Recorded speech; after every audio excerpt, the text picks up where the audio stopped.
Well, Karl, that's how you end a game, isn't it? Yeah, listen, I think our play deserved that. I thought the first half, I thought they shaded it. I thought we had to make changes at half, even though it wasn't that bad. I didn't feel we had any rhythm that we had the other day. Certain players were struggling with certain things, and we made one or two changes. Maybe looking back, I wouldn't have made them. But I think as a player or a manager or a coach, when you make a decision, you think, oh, well, I might have made that one wrong. You've got to act very, very quickly, and I think the staff were brave enough to do that at half time. I think that there could have been a number of players who could have made them changes, but from that point of view, I thought that the second half the players came out and looked like a team possessed. If I was Fleetwood, I'd be devastated because no one likes losing late on, especially that late on. So yeah, from my point of view, we get ourselves dust off. We build up now to the FA Cup at the weekend. If anyone would offer anybody at football club 4 points from the last two games, especially all the way down in Colchester, and to come up here on a Tuesday night when people don't know, did you get caught in the traffic on the way here? I did. I got here with 3 minutes to go. We got to the hotel. As the coach ended up at the hotel when we should be leaving the hotel. So everything was like 40 minutes behind. We got here like very late as well. Maybe that showed in how we started.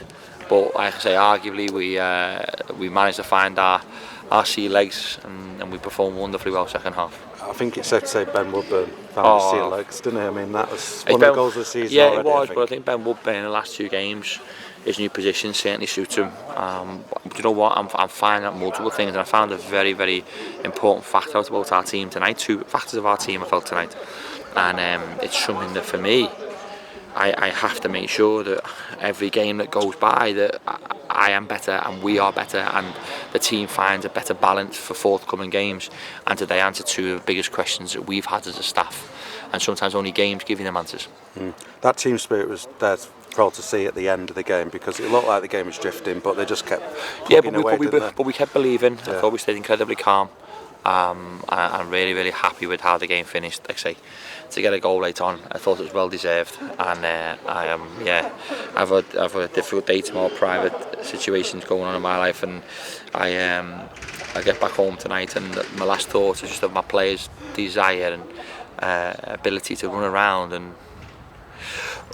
I'm trying to think of a way of putting this, but every time I manage a team, I always feel when you take your shirt off, that's as a coach or a player, could I have done any more for the badge, right? And maybe because of our birth and where we are, there's that historical moments are really there just yet. The club's creating them, and 50 years down the line there'll probably be that.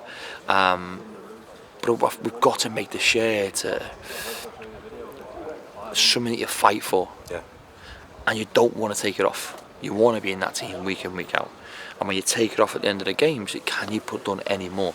And I could argue with a lot of people. I don't think any of my players actually did anything in the second half that had any more left in the legs. So for me moving forward, I just really want to focus on us, what and who our club wants to be, build a philosophy that is aggressive and to the point. And then on top of that, find the fluidity within a play, but an aggressiveness on the change over the possession. It'll take a long time, but we've had multiple changes within the football club, and hopefully we'll get better because of the consequences of it. And last question. Yeah, sorry. And last question, Karl, just about the travelling support tonight. Fantastic. And obviously we saw it at Colchester as well. We're back at the Peninsula Stadium on Saturday. Just a message to everyone ahead of the FA Cup. Thank you. I've loved my time here, and I think the family environment that we create is real special. It's the FA Cup, mate. It's the FA Cup. It's brilliant, isn't it? Yeah. And for us, it's a special moment. It still is for me, and we'll look forward to competing in it at the weekend.